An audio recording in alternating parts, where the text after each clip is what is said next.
warahmatullahi wabarakatuh. Kami dari kelompok 1 yang beranggotakan saya Raida Askia Rahman Dan saya Rara. Saya Maila Sitonarasana. Saya Bina Agustina. Saya Puji Dela. akan membawakan materi pengaruh masuknya Islam ke Nusantara. Masuknya pengaruh Islam ke Nusantara. Islam datang ke Indonesia ketika pengaruh Hindu dan Buddha masih kuat. Masyarakat Indonesia berkenalan dengan agama dan kebudayaan Islam melalui jalur perdagangan.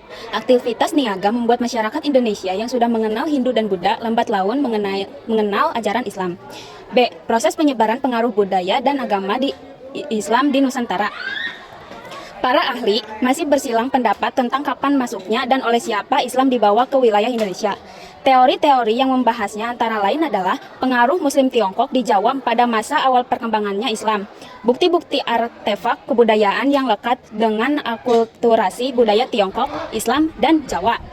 Contoh-contoh bukti kebudayaan Islam Jawa yang dipengaruhi budaya Tiongkok antara lainnya adalah Menara Masjid Pecinaan Banten, ukiran padas di Masjid Kuno Mantinan Jepara, konstruksi pintu makam Sunan Giri dan Gresik, konstruksi pintu makam Sunan Giri di Gresik, konstruksi Masjid Demak terutama Soko Tata Penyangga Masjid dan lambang kura-kura.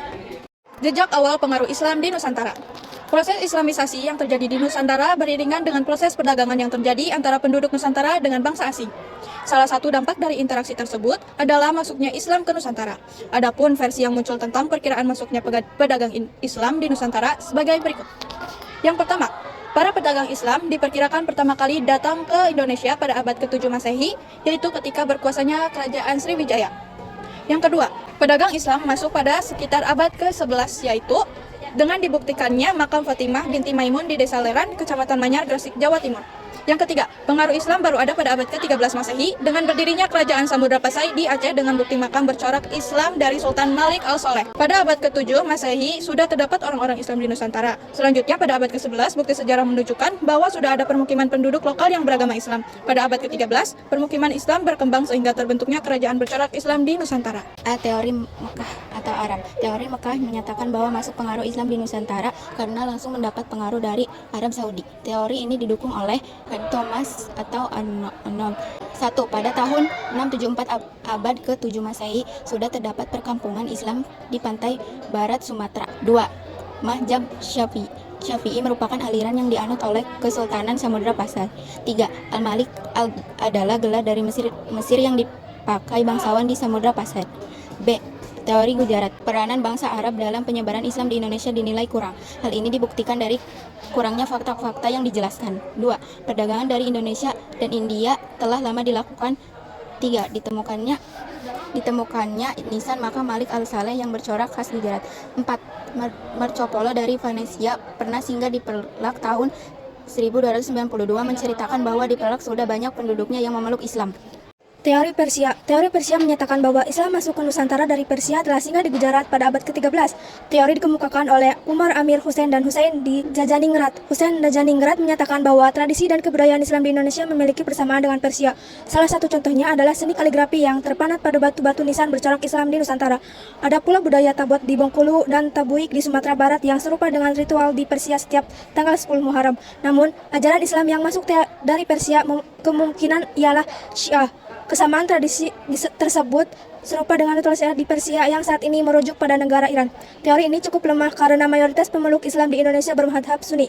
D. Teori Tiongkok atau Cina. Teori Tiongkok menyatakan bahwa Islam di Nusantara pengaruhnya dibawa oleh Muslim dari Tiongkok atau Cina. Selamat Muljana, seorang peneliti yang merupakan salah satu tokoh pendukung teori Tiongkok. Beliau mendasarkan dukungan teori terhadap Tiongkok berbekal 3 sumber yakni Serat Kendana, Babad Tanah Jawa, dan naskah dari Kelenteng Sampokong yang ditulis Portman. Catatan penting yang dihasilkan Selamat Mulyana adalah banyak masyarakat Tiongkok yang datang ke Nusantara ketika terjadi transisi di Majapahit dari era Hindu dan Buddha ke masa Islam. Hal itu kemudian berpengaruh besar dengan berkembangnya Islam di Saluran-saluran penyebaran Islam di Indonesia.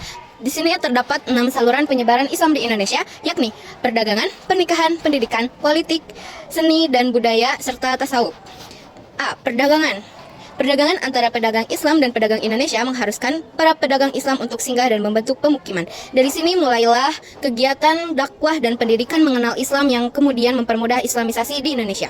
B. Pernikahan. Perkampungan Islam yang terbentuk oleh para pedagang Islam memunculkan interaksi antara pedagang Muslim dan pribumi. Hubungan di antara keduanya berkembang menjadi status perkawinan. C. Pendidikan. Pesantren menjadi fondasi strategis dalam kemajuan Islam di Indonesia. Melalui jalur pendidikan pesantren yang dilakukan guru, kiai, atau para ulama, Islam lebih mudah disebarkan. D. Politik. Beralihnya kekuasaan kerajaan sangat berpengaruh pada rakyat sebuah kerajaan. Runtuhnya kerajaan Hindu dan Buddha hingga beralih ke kerajaan Islam membuat rakyatnya ikut beralih kepercayaan menjadi penganut Islam. E. Seni dan budaya. Maksudnya Islam ke Indonesia juga tidak terlepas adanya akulturasi melalui seni budaya. Saluran ini sering digunakan Wali Songo di Jawa seperti Sunan Kalijaga yang memperkenalkan wayang Islam. Sedangkan Sunan Bonang mahir dalam memainkan alat musik Jawa dan mengubah lirik-lirik tembang yang bernuansa religi. Adapun Sunan Kudus menciptakan tembang Mas Kumambang dan Mijil serta membangun Masjid Menara Kudus. F. Tasawuf. Tasawuf adalah ajaran yang berusaha mendekatkan penganutnya kepada Allah Sang Pencipta. Tasawuf pada ajaran Islam sangat efektif dan mampu mengadaptasi, mendiseminasi, dan mempercepat penyebaran agama Islam untuk selanjutnya melakukan asimilasi terhadap budaya sebelumnya. Sekian video tugas sejarah dari kami.